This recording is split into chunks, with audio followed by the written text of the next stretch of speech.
किसानों की मेहनत और सफलता को समझना है तो गांव चलना होगा। नमस्कार, मैं आपके साथ राधिका चौधरी। आज दूरदर्शन की टीम पलवल औरंगाबाद गांव जा रही है। वहां जाकर चौपाल चर्चा करेंगे और आज हम बात करेंगे प्राकृतिक खेती पर। आपको बताएंगे कि हमारे किसान भाई किस तरह से प्राकृतिक खेती से जुड़कर सफल बन रहे हैं और अपनी आमदनी को बढ़ा रहे हैं। तो चलिए आप भी हमारे साथ चर्चा में हिस्सा बनिएगा और समझिएगा कि राजस्थान हो, हरियाणा हो, उत्तर प्रदेश हो या किसी भी कोने में चले जाइए, हमारे किसान भाई प्राकृतिक खेती से जुड़ रहे हैं। चलिए हमारी चौपाल चर्चा में मेहमान बनिए।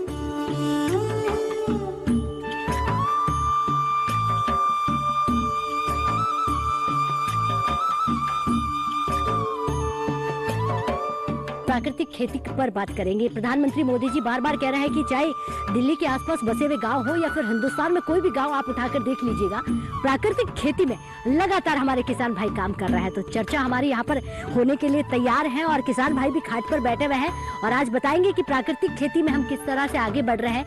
परंपरागत खेती जो हम लगातार करते थे उसमें भी बदलाव लेकर आए हैं और अब हमारी जो खेती है वो समन्वित खेती है, मिश्रित खेती है। पहले जो होता था कि धान तो सिर्फ धान की बुआई या फिर गन्ना, अब ऐसा नहीं है। अब हमारे पास जितना बीघा जमीन है उसमें हम थोड़ी थोड़ी हर फसल को लेकर देखते हैं। तो सारी चर्चा जो है यहाँ किसान भाइयों से करेंगे। हॉर्टिकल्चर से हमारे साथ एक्सपर्ट भी बैठे हुए हैं। चर्चा को आगे बढ़ाते हैं, शुरुआत करते हैं और किसान भाइयों से जानते हैं। पहले तो जोरदार से भाई तालियां अपने आपके लिए किसान भाइयों को कहेंगे, क्योंकि ये तालियां इसलिए हो जाती है कि आज चर्चा जो है डेढ़ किसान आपके साथ कर रहा है, हिंदुस्तान आपको देख रहा है। किसानों से शुरुआत करेंगे। जी सर, क्या नाम है आपका? दीपेश कुमार चौहान। मैं औरंगाबाद से किसान हूँ और जो हम खेती कर रहे हैं, हम प्राकृतिक खेती कर रहे हैं पिछले 4-5 साल से। और खेती के अंदर जैसे कि पहले परंपरागत खेती हमारे पूर्वज जो करते आए हैं, जिसमें धान, गेहूँ और गन्ना इस टाइप की खेती करते हुए आए हैं जी। तो बीच में अब आपने देखा कि केमिकल का इतना जोर आ गया कि हमारी जो फर्टिलिटी है ज़मीन की वो बिल्कुल ख़त्म होती जा रही है। हमारे खेतों के अंदर हमने जो पाया, जो हम सीड डालते हैं वो जर्मिनेट भी ढंग से नहीं हो पाता है। पानी में बदलाव, दूसरा केमिकल्स के कारण हमारी फर्टिलिटी जो है वो बिल्कुल डाउन हो गई है। तो उसको अगर हम वापस ला सकते हैं तो उसका एक ही साधन है कि हम प्राकृतिक खेती को अपनाएं। और प्राकृतिक खेती के साथ साथ में हम अगर तरह तरह की फसलों को बोएं तो उससे हमारी फर्टिलिटी जो है वो इम्प्रूव होती है। जो खेत से हमारी पराली निकलती है, जो हमारा खरपतवार निकलता है, हम उसको एक जगह एक कोने में एक गड्ढा कर लें और उसके अंदर उसको इकट्ठा करें। जो गवर्नमेंट से हमें पूसा का इंस्टीट्यूट है वहाँ से वेस्ट डिकम्पोजर किट दिए जाते हैं। जो एग्रीकल्चर के हमारे ऑफिस खुले हुए हैं उनसे हमें वेस्ट डिकम्पोजर किट दिए जाते हैं। तो उनको हम इस्तेमाल करें और उसको कंपोज करके और उसको हम खाद के तौर पे फिर उसे किसान आराम से खेत के अंदर डाल सकता है, हाथ से बखेर सकता है। जैसे कि आज तक केमिकल वाले खादों को, यूरिया है, डीएपी है, उसको डालने में आसानी किसान को रहती है, लेकिन हमारे जो ये ऑर्गेनिक में हम खाद बनाते हैं उनको डालने की जो प्रॉब्लम आती है वो प्रॉब्लम नहीं आएगी। किसान उसको सुखा के आराम से खेत के अंदर डाल सकता है। जी। तो आपने एक चीज बड़ी अच्छी कही कि देखिए पराली जो सबसे बड़ा मुद्दा होता है हर बार, और सीधा कहते हैं कि किसान भाई पोल्यूशन फैला रहे हैं, लेकिन अब क्या कहना है कि आप समझ गए हैं कि पराली को कैसे काम में लेना है? जी, पराली को हम काम में ले सकते हैं। पराली को हमारे काम में लेने के हमारे पास में कई सारे तरीके हैं कि हम पराली को इकट्ठा करके, हर घर के अंदर चारा काटने की मशीन रखी हुई है, आप चारा काटने की मशीन से उसका चारा काट दीजिए और उसको इकट्ठा करके उसमें आप मल्चिंग कर सकते हैं। खेत के अंदर आपने कोई भी फसल लगाई है, खरपतवार हमारा बहुत ज़्यादा जोर करता है। अब खरपतवार के लिए हमें फिर कीटनाशक की या खरपतवार नाशक की जरूरत पड़ती है। तो उसको हम रोकने के लिए उसका क्या करेंगे कि हमारी जो पराली है, जो हमारा वेस्ट है, वो हमारे काम में आ रहा है। हम उसका चारा काटने वाली मशीन से उसको काट देते हैं और काटने के बाद में इकट्ठा करके और फिर उसको हम फसल के बाद में, जैसे फसल हमारी 2 से 3 इंच निकल आती है, उसकी हम मल्चिंग कर देते हैं ऊपर से। जी चलिए, बहुत अच्छी जानकारी। बैठिए, धन्यवाद आपका भाई। तालियां हमारे जब किसान भाई अच्छी जानकारी आपको दे तो उनके लिए होनी चाहिए। जी, क्या नाम है आपका? नमस्कार, मेरा नाम राकेश कुमार चौहान है। हम पिछले 4-5 साल से प्राकृतिक खेती कर रहे हैं। अच्छा राकेश जी, ये पिछले 4-5 साल से ही क्यों, उससे पहले क्यों नहीं की? नहीं, उससे पहले अपना इतना इंटरेस्ट नहीं था। हमारे साथ एक दुर्घटना हुई थी, हमें अपनी मम्मी के हार्ट की सर्जरी करानी पड़ी थी। तब समझ में आया। मैंने 2014 में बी फार्मा किया था। उसे पास आउट करने के बाद जब मम्मी के इलाज के लिए जरूरत पड़ी, जब कोई बात किसी के ऊपर बीतती है तो ही वो करके आता है आगे। तो आपने समझ आया कि बीमारियां तो हमने ही बोई हैं। बिल्कुल। तो शुरुआत घर से करनी पड़ेगी। बिल्कुल। इंसान अपना सबसे बड़ा खुद ही दुश्मन है, उससे बड़ा उसका कोई दूसरा दुश्मन नहीं है। क्योंकि इंसान केमिकल्स खाता है, स्प्रे करता है, वो जाते कहाँ हैं, आखिरी में हमें ही वापस मिल जाते हैं और उससे हमें नुकसान होता है। हमारी किडनी खराब हो रही है, नए नए बच्चों को हार्ट के अटैक्स आ रहे हैं, तो उसके सबके यही कारण हैं, क्योंकि इससे क्लॉट बहुत बनते हैं। और सरकार ने अब तो बहुत सी दवाइयों पे बैन लगाया है। सरकार भी, नरेंद्र मोदी जी भी हमारे बहुत सहयोगी हुए हैं।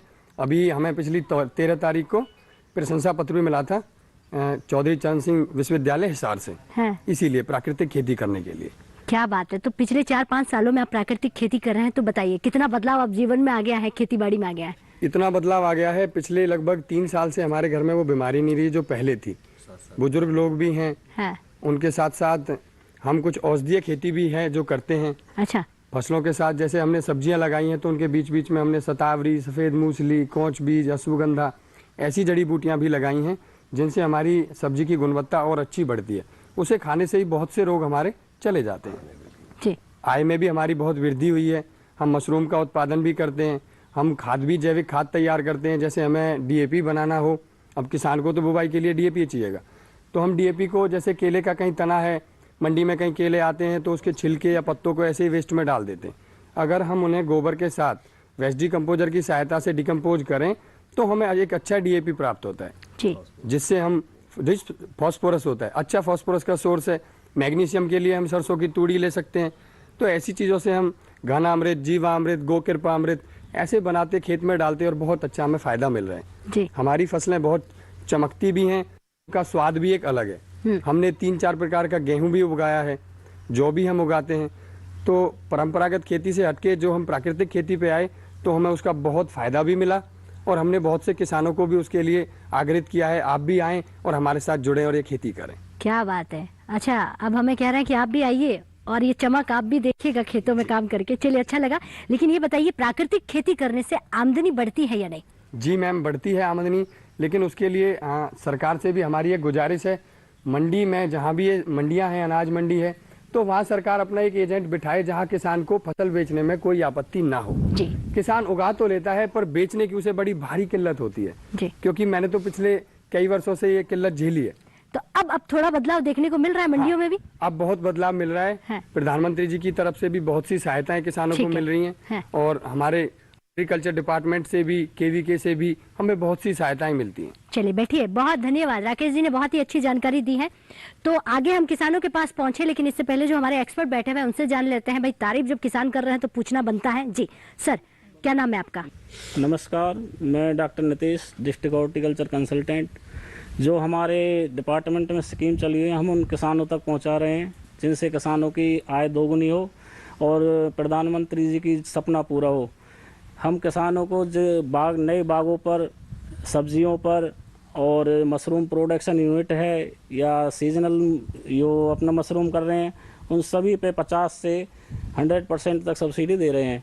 जो हमारे डिपार्टमेंट की सारी सुविधाएं हम किसानों तक पहुंचा रहे हैं और किसान हमारे पास जुड़ रहे हैं। पहले से ज़्यादा जागरूक किसान हो रहे हैं, जिनसे हमें भी अच्छा लगता है और किसानों को भी। और हमारे जो भी स्कीम चल रही हैं, छोटी से लेके बड़ी तक, हम उनको सबको किसानों तक पहुंचा रहे हैं। ठीक है, बहुत धन्यवाद। बैठिए आप। तो आप ऐसे ही लगातार काम करते रहिए और भी किसान भाई हैं उनसे जानते हैं। जी दादी, क्या नाम है आपका? सतवीर सिंह, औरंगाबाद। खेती करते हैं? खेती करते हैं जी। अच्छा, कितना बीघा जमीन है आपके पास? 5 एकड़। उसमें क्या क्या खेती करते हैं आप? ईख भी करते हैं, वन भी करते हैं और भी हैं, ज्वार भी है, सब चीज करते हैं जो खेती में आती हैं। अच्छा, सब चीज है? हाँ। केवल धान तो नहीं बोया? ना, धान नहीं बोया। अच्छा, खेती में अब बताइए आप, पहले के मुकाबले कितना फायदा है? फायदा तो है क्योंकि अब महंगाई भी है और वैसे भी चीज महंगी बिक रही है। जो करने वाले के लिए तो बहुत है, जो ना करते हैं उनके लिए कुछ नहीं है। नहीं, मतलब आपको अच्छी खासी इनकम हो जाती है खेती से? बढ़िया। क्या नाम है आपका?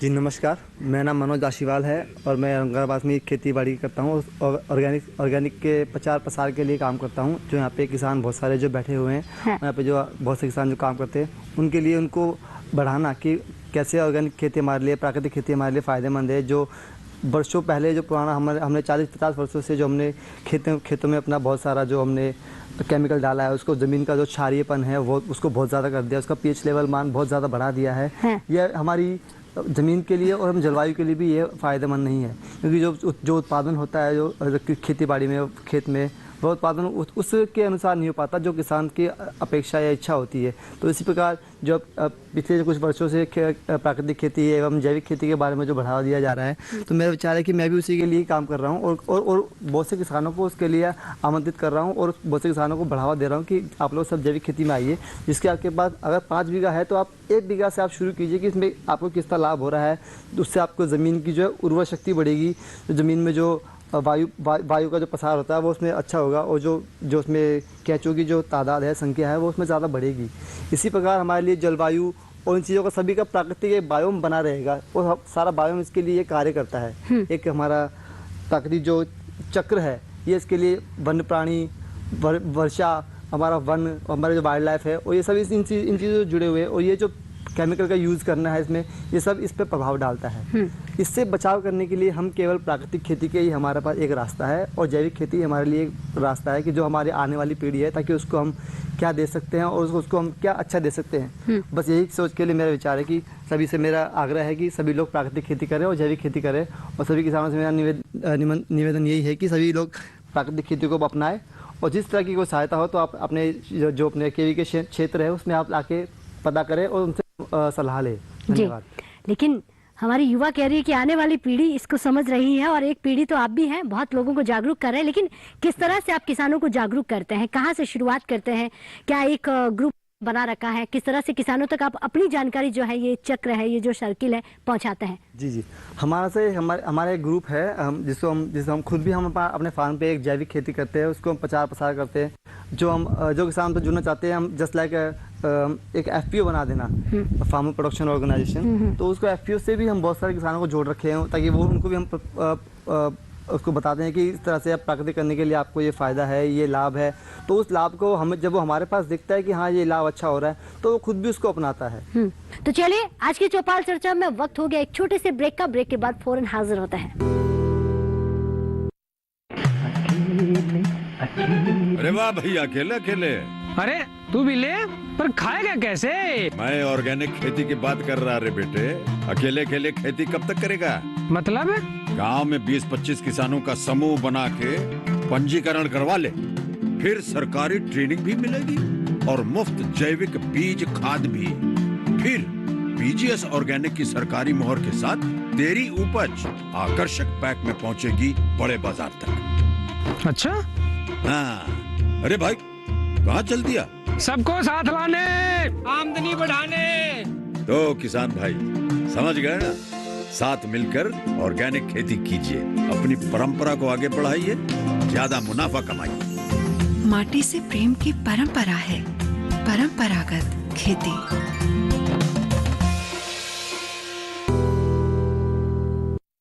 ब्रेक के बाद बहुत स्वागत। चर्चा को आगे बढ़ाते हैं और भी किसान भाइयों से जानते हैं कि क्या कुछ कहते हैं प्राकृतिक खेती को लेकर और पलवल के किसान कितने जागरूक हैं, आप तक पहुंचाते हैं। जी, क्या नाम है आपका? प्रदीप चौहान जी। प्रदीप जी, आप क्या करते हैं? मेंथा का प्लांट लगा रखे हो जी, पेपरमेंट का हमने। हाँ। आज उससे पहले सब्जी की खेती करते थे। हाँ। ऑर्गेनिक में। हाँ। और अब पेपरमेंट की खेती कर रहे हैं जी हम। बहुत अच्छी वो उसकी आमदनी है। 2 कटिंग आती हैं, जनवरी में बोती है जी वो। हाँ। जनवरी में बो के मार्च में, अप्रैल में कट जाती है पहली कटिंग और दूसरी कटिंग कट जाती है जून के लास्ट में। और 90-1 लाख की एक बैठ जाता है जी उसका। कितने लाख? 90,000 1 लाख का। अच्छा। हाँ जी। अच्छा, 90,000 के आसपास बैठ जाती है, तो अच्छी आमदनी है। हाँ जी, ऑर्गेनिक में है। ऑर्गेनिक? हाँ जी। तो ये बताइए, ये जानकारी कहाँ से मिली इस खेती की? हम जी, मेरे पिताजी गए थे पहले जी यहाँ बिजनौर साइड में। हाँ। वहाँ से मेरे पिताजी लाए थे, पहले भी लगा रखी थी हमने, उसमें तब डाउन था तेल का रेट, अब ज्यादा है। हाँ। पहले तो थोड़ा समझाइए इस खेती को कैसे करते हैं, और भी किसान भाई सुनकर करेंगे। जनवरी में बोती है जी। हाँ। जनवरी के बोने के बाद में अप्रैल में कटती है पहली कटिंग। हाँ। दूसरी कटिंग कटती है जून के लास्ट में, और बहुत अच्छी वो है जी उससे। बहुत अच्छा। हाँ जी। अच्छा, और कौन कौन सी खेती है आपके पास? हमारे पास सब्जी की है जी। हाँ। कदुआ, तोरई, पेठा, ये सब चीज की करते हैं जी। तो सब्जियों का भाव सही मिल रहा है कि नहीं मिल रहा है मंडी में? बढ़िया जी, सही मिल रहा है। हाँ जी। अच्छा, क्या कहेंगे, प्रधानमंत्री मोदी जी कह रहे हैं कि अब हमारे किसान भाई खुशहाल है क्योंकि बहुत सारी चीजें हमने बदल दी है, तो वो बदलाव हुआ कि नहीं? हाँ जी, बदलाव हुआ है। हुआ है? हाँ जी। अच्छा, तो वो बदलाव आपके जीवन में देखने को मिल रहा है? हाँ जी, मैं 10-15 साल हो गए मुझे करते करते सब्जी की ऑर्गेनिक खेती में और इसमें भी। मेंथा की में जी, बढ़िया। अच्छा, सरकार से मदद मिल रही है कि नहीं मिल हाँ रही? जी, मिल रही है जी, बढ़िया, कोई दिक्कत ना है। बैठिए, बहुत अच्छा। और भी किसानों से जानते हैं, युवा भी हमारे साथ है यहाँ पर। क्या नाम है आपका? कपिल चौहान जी, अच्छा कपिल, आप क्या करते हैं? ऑर्गेनिक खेती करते हैं जी, पढ़ाई करते कि नहीं करते? 12th पास है। अच्छा देखिए, 12th पास होकर ऑर्गेनिक खेती में आप आगे हैं, तो क्या सोचा है, खेती करना है या नौकरी में जाना है? जी खेती, ऐसा क्यों? अच्छी आमदनी है जी ऑर्गेनिक खेती में। अच्छा, कहने का मतलब ये हो जाता है कि जो नौकरी में आप बाहर जाकर शहर में करेंगे, उतना तो आप अपने खेतों में भी कमा सकते हैं। और ज़्यादा है जी। अच्छा, उससे ज्यादा ही। और घर। हाँ, ये भी बात है कि ना अपना घर ना अपना शहर छोड़ना पड़े और आमदनी भी अच्छी हो। अच्छा, खेती में क्या क्या है ये भी बताएं। जी सब्जी है, वन है, गेहूं है, और है अपना जो कुछ। लेकिन कपिल, पहले तो ऐसा होता था, धान है तो सिर्फ धान ही बोया हुआ है, अगर गन्ना है तो गन्ना ही है पूरे खेत में। तो आपने तो 2-4 चीजें लगाई है, ये जानकारी कैसे और क्यों, ऐसा करने से क्या फायदा हो सकता है? ऐसा है जी, जैसे कई फसल हैं, एक खराब हो जाए तो दूसरे में आमदनी हो जाएगी, तीसरी भी ठीक है अपनी। तो युवा किसान भी यहाँ पर बने हुए हैं, उनसे भी जानने की कोशिश करते हैं। जी, क्या नाम है आपका? सुमित चौहान जी। सुमित जी, क्या पढ़ाई कर रहे हैं या खेती बाड़ी? खेती बाड़ी जी। खेती बाड़ी में बताइए क्या करते हैं आप? खेती बाड़ी में सब्जी भी है, धान भी है, गन्ने की खेती भी है जी। हाँ जी। कब से कर रहे हैं आप ये जो 3 चीजें आपने, जैसे समन्वित खेती जिसे कहा है, मिश्रित खेती जिसे कहते हैं, तो कितने समय से आप ये खेती कर रहे हैं? 6-7 साल होगी जी करते हुए। और इससे पहले? इससे पहले जी पढ़ाई करते थे। हाँ। नहीं, पहले जब अपने घर वाले जो खेती करते थे, अपने फादर है मदर है, तो एक ही खेती करते थे या ये मिश्रित खेती थी? मिश्रित खेती करते थे जी। हाँ जी। तो फायदा मिश्रित खेती में है या फिर एक खेती करने में? मिश्रित खेती में है जी फायदा, क्योंकि जैसे सब्जी लगाते हैं, धान लगाते हैं, धान में नुकसान होता है तो सब्जी से बेनिफिट मिल जाता है, सब्जी भी खराब हो जाती है तो गन्ने से बेनिफिट मिल जाता है जी। हाँ जी। अच्छा, कौन सी खेती करते हैं, प्राकृतिक खेती या कुछ और? प्राकृतिक खेती जी। खाद घर पे बनाते हैं या कहाँ से सीखा आपने खाद बनाना? खाद तो जी यही डलता है जी, गोबर वाला ही जी। अच्छा, देसी खाद? देसी खाद जी, गाय भैंस गोबर से आप बनाते हैं? हाँ जी। चलिए बैठिए, बहुत बढ़िया। तो हमारे किसान भाइयों को आप सुन रहे थे, जिनका कहना है कि देखिए धीरे धीरे समय बदल रहा है, तो हमें भी बदलने की जरूरत है, क्योंकि समय के साथ जैसे किसान बदलेगा तो देश का विकास होगा। माता जी भी हमारे साथ बैठी हुई है, और खेतों में बहुत कमी होता है क्योंकि इतना समय नहीं होता। अब तो फसल जो है वो पक रही है, तो किसान भी खेतों में लगातार काम में लगे हुए हैं। जी, क्या नाम है आपका? मेरा लक्ष्मी है जी। लक्ष्मी जी, क्या करते हैं आप? खेती बाड़ी? खेती बाड़ी करते हैं जी।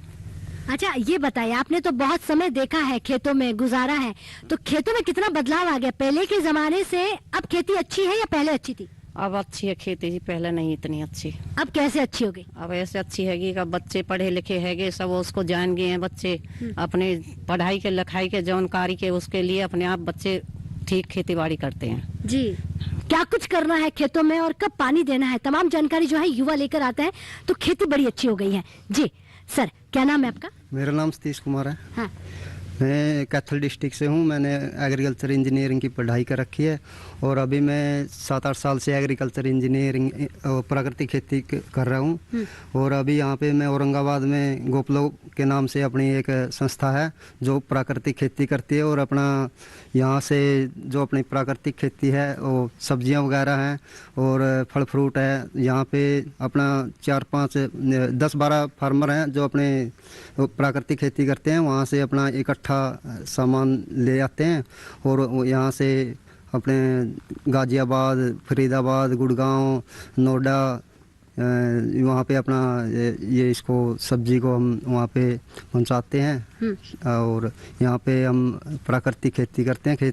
अच्छा, क्या क्या है खेतों में? आपने प्राकृतिक खेती आप भी करते हैं, आपने कहा कुछ और भी किसान भाई हैं, हम जुड़कर कर रहे हैं, तो क्या क्या इस बार आपके फार्म में है? अभी हमारे पास अभी तो लगाना बाकी है, अभी लगाएंगे सभी सब्जियां, ऑर्गेनिक सब्जियां सभी लगाएंगे। जैसे हम अभी गाजर, मूली, पालक, एक्जोटिक वेजिटेबल भी लगाएंगे, जैसे पाक चोई होगी, लेट्यूस हो गया, green lettuce, red lettuce, broccoli, गांठ गोभी, ये सभी प्रकार की हम वेजिटेबल यहाँ पे उगाएंगे, और सभी यहाँ से यानी कि हम अपने ही फार्म पे उगा के और शहरों में अपने ट्रांसफ़र करेंगे सब्जियों को। जी जी जी। हाँ जी। तो कितना समय हो गया आपको ये फार्म बनाए हुए? ये 4-5 साल हो गए जी हमको यहाँ पे प्राकृतिक खेती करते हुए। यहाँ पे औरंगाबाद में गोपलो नाम के हमारे फार्म है, गोपलो ऑर्गेनिक। तो थोड़ी जानकारी दीजिए, खाद कैसे बनाते हैं हमारे किसान भाइयों को? खाद हम यहाँ पे 2-3 प्रकार की खादें बनाते हैं। वेस्ट डिकम्पोजर से भी खाद तैयार करते हैं, और जो अपना केंचुआ वाला खाद है वर्मी कंपोस्ट वो भी तैयार करते हैं। और हम सूखी पत्तियां हैं या पराली वगैरह का जो अपना वेस्ट बचा हुआ है उससे भी खाद तैयार करते हैं। और हम जीवामृत भी तैयार करते हैं यहाँ पे। थोड़ा जीवामृत के बारे में मैं जानना चाहूंगी, उस खाद को बनाने में क्या क्या चीज़ें की ज़रूरत पड़ती है? हाँ, उसको हमारे को 200 लीटर पानी में हमारे को 2 किलो गुड़ चाहिए, और बेसन चाहिए 2 किलो, और गाय का मूत्र चाहिए 10 लीटर, और 10 किलो अपने को गाय का गोबर चाहिए जी। और एक पीपल के नीचे की 2 किलो मिट्टी चाहिए। इन सबको मिलाकर खाद तैयार मिलाकर हम जीवामृत तैयार करते हैं जी। और उस खाद का फायदा भी बड़ा अच्छा है? हाँ जी, बहुत बढ़िया अच्छा है। उसको पानी के साथ चला देते हैं अपने वेजिटेबल में, और अपने स्टेपल्स है जो जैसे सरसों है, चना है और गेहूं है, वो गेहूं भी हम यहाँ पे अपनी प्राकृतिक तरीके से ही करते हैं। कई प्रकार की गेहूं उगाते हैं हम। काला गेहूं हो गया, सोना मोती गेहूं हो गया, और जो अपना बंसी गेहूं होगा, सभी प्रकार की हम यहाँ पे खेती करते हैं। अच्छा, अब आमदनी की बात कर लेते हैं। जब आप इतना बड़ा काम कर रहे हैं तो हमारे प्रधानमंत्री जी का कहना है कि आमदनी किसानों की दोगुनी करनी है, और हो गई है। तो आमदनी दोगुनी हुई कि नहीं हुई? हाँ जी, हाँ जी, आमदनी बहुत बढ़िया हो गई है, दोगुनी हो गई है। अब से पहले से काफ़ी बढ़ावा आया अपना आमदनी में जी। मोदी जी के आने के बाद अब बढ़ावा बहुत बढ़िया हो गया। भाई साहब, क्या नाम है आपका? मेरा नाम नवीन कुमार है। तो कितने किसान भाई हैं जो आपकी बात को समझकर, सीखकर प्राकृतिक खेती कर रहे हैं? मेरा तो यही मानना है कि सभी किसान भाइयों को जो प्राकृतिक खेती कर रहे हैं या नहीं कर रहे हैं, सभी को करनी चाहिए। और ये उनको लगता है कि कुछ बचाव नहीं होगा, मतलब फसल नष्ट हो जाएगी, तो एक बार ट्राई करके देखें। और यदि उनसे कुछ हेल्प चाहिए तो गोपलो फार्म्स के नाम से एक वेबसाइट है हमारी, वहाँ पे विजिट करो, हमसे कॉन्टैक्ट करो, हम आपकी बिल्कुल हेल्प करेंगे और आपके साथ में वर्क करना चाहेंगे। और लोगों को भी हमें जहर से बचाना है और उनको भी शुद्ध और भोजन खिलाना है। क्या बात है, एक ऐसा फार्म जो किसानों के बीच जा रहा है, काम कर रहा है, और कह रहे हैं कि अगर कोई समस्या हो तो सीधा आपसे कांटेक्ट करें, और आप किसानों के बीच जाएंगे। और इस पूरे फार्म में मुझे लग रहा है युवा ही ज्यादातर। यस, हम उनको जीवामृत और खाद वगैरह सारा कुछ उनके बारे में बताएंगे, और उनको सप्लाई भी करेंगे, और उनको जो वेजिटेबल्स और कुछ भी फ्रूट्स वगैरह, यानी भी कुछ भी स्टेपल्स में भी कुछ भी चाहिए। प्राकृतिक खेती में कहते हैं कि देशी खाद का होना जरूरी है, तो हर किसान के पास गाय भैंस का होना जरूरी है? हाँ, मोस्टली होता है गाँव में, मतलब कि शहरों में कई बार नहीं हो पाता गाय भैंस का, तो उनके शहरों में हम बोलते हैं कि अपने जो छोटा सा ग्राउंड होता है उसमें भी अपने घर के लिए तो थोड़ी बहुत वो कर सकते हैं ऑर्गेनिक खेती। तो उनसे जो हमें खाद वगैरह हमसे चाहिए तो वेबसाइट पे जाके गोपलो फार्म के नाम से वहाँ पे हमसे कांटेक्ट करो, हमको घर पर डिलीवर करवाएंगे उनके। चलिए, जो जितनी भी खाद है वो आप घर पे बनाते हैं, मार्केट से नहीं लाते? नो, हम अपने हाथों से बनाते हैं। तो जहर मुक्त खेती कर रही है जी। धन्यवाद, आपका बहुत अच्छी जानकारी दी है। और एक ऐसी खेती जो आने वाले समाज को तो बचाना ही है, लेकिन शुरुआत तो हमें करनी पड़ेगी। और अगर जो किसान भाई नहीं कर रहे हैं उनसे निवेदन यही है कि आप भी प्राकृतिक खेती करके देखिएगा। क्या नाम है आपका? मेरा नाम नारायण तेवतिया है। मैं जी पढ़ाई के साथ साथ खेती भी करता हूँ अपने परिवार के साथ मिलकर। अब पहले के मुकाबले खेती में काफ़ी अच्छी बचत होती है। पहले हम खेती करते थे, उसका कुछ रेट भी नहीं मिलता था मंडी में, अब रेट भी अच्छा है, और साथ साथ में खेती में भी काफ़ी बढ़ोतरी हुई है जी। क्या नाम है आपका? मेरा नाम नरेश कुमार है जी, गाँव गोंडल से हूँ। नरेश जी, खेती के बारे में बताइए, क्योंकि आज हम जानना चाहते हैं और बहुत सारे किसान सुनकर प्राकृतिक खेती की ओर बढ़ रहे हैं। तो आप कौन सी खेती करते हैं? ऐसा है जी, मैं पहले तो जॉब करता हूँ हरियाणा सरकार की, लेकिन जॉब के साथ साथ मैं खेती भी करता हूँ। मेरे पिताजी भी हरियाणा सरकार जॉब में ही हैं, और हम समय निकाल कर खेती करते हैं। और ज़्यादा तो हम कपास और गेहूं की खेती करते हैं, लेकिन अपने घर खाने के लिए हम सब्जी की खेती आधा एकड़ में बिल्कुल करते हैं। और उससे जो हम अपने खाने के लिए गेहूँ रखते हैं उसमें हम यूरिया DAP कुछ नहीं डालते हैं, अपना देसी घर का गोबर खाद ही डालते हैं। तो मतलब जो मार्केट में बेचते हैं उसमें यूरिया डालते हैं? उसमें थोड़ा बहुत आधा कट्टा डालते हैं जी। तो ये तो गलत है ना। घर के लिए जब यूरिया नहीं डालते हैं तो आप कोशिश करिए मार्केट में जो दे रहे हैं उसमें भी यूरिया मत डालिए। उसमें ऐसा सर, उसमें फिर पैदावार कम होती है। लेकिन थोड़ी थोड़ी आपको करना, जहाँ यूरिया आप बहुत ज्यादा दे रहे हैं वहाँ आप कम कर दीजिए। वही तो बोला है जी, आधा कट्टा डालते हैं, कम कर, और बाकी कौन सी खाद? धीरे धीरे कम डालते जाए, वो बाकी तो हम अपने गोबर खाद डालते हैं। अच्छा, धीरे धीरे आप कम कर रहे हैं? जी, कम कर रहे हैं। चलिए, तो मुझे लगता है आने वाले समय में आप कम कर देंगे। पूरा कम करेंगे जी। बहुत धन्यवाद। बैठिए। तो जब घर के लिए अच्छी खान पान की व्यवस्थाएं हो रही है तो पूरे देश में हमारे जितने लोग रहते हैं, मुझे लगता है उनकी जिम्मेदारी आपकी बनती है कि आप अच्छा खान पान उन तक पहुंचाएं। जी, क्या नाम है आपका? नमस्कार, मेरा नाम कार्तिक है। हाँ, कार्तिक, क्या करते हैं आप? मैं यहाँ पर गोपला ऑर्गेनाइजेशन है, यहाँ पर मैं प्राकृतिक खेती सीखने आया हूँ दिल्ली से, क्योंकि मेरे घर में परिवार में कोई भी खेती नहीं करता, तो उसके लिए मैं प्राकृतिक खेती करना चाहता हूँ, और ताकि मतलब मैं अच्छा खाना पहुँचा सकूँ मतलब लोगों तक, और खुद भी मतलब अपने परिवार में भी मैं प्रोवाइड करवा सकूँ बिना केमिकल वाला खाना। अच्छा, ये बताएं कि घर में कोई खेती बाड़ी के बारे में जानता ही नहीं है, तो आपका रुझान क्यों बढ़ा इसकी तरफ?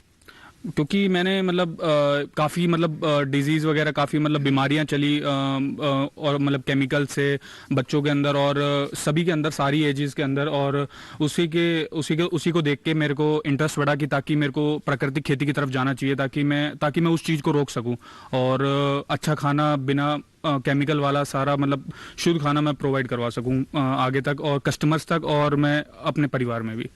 तो कार्तिक बैठिए, बहुत अच्छी बात आपने कही कि परिवार में कोई भी खेती नहीं करता है, तो कहते हैं ना कि देर आए दुरुस्त आए। इन्होंने ये सोच लिया है, समझ लिया है कि प्राकृतिक खेती करना है और परिवार के लिए ये बीड़ा उठाना है और आने वाली पीढ़ियों के लिए। तो आज की जो हमारी चर्चा है वो पलवल से चल रही थी, और आज की चर्चा में हमने देखा कि हमारे किसान भाई कितने जागरूक, कितने समझदार हो गए हैं, प्राकृतिक खेती कर रहे हैं। और अब ये प्राकृतिक खेती इसीलिए की जा रही है कि आप देखिए कितनी बीमारियां हैं, हर घर में है, और उन्हें खत्म करना है तो शुरुआत हमें हमारे घर से करनी होगी, और इसके लिए कोई सरकार या कोई दूसरा नहीं आएगा। तो ऐसी जानकारी आप तक पहुंचाने की कोशिश कर रहे थे। तो चर्चा यही खत्म करते हैं और जाएंगे किसी एक गांव में एक योजना पर चर्चा करेंगे। तब तक के लिए नमस्कार।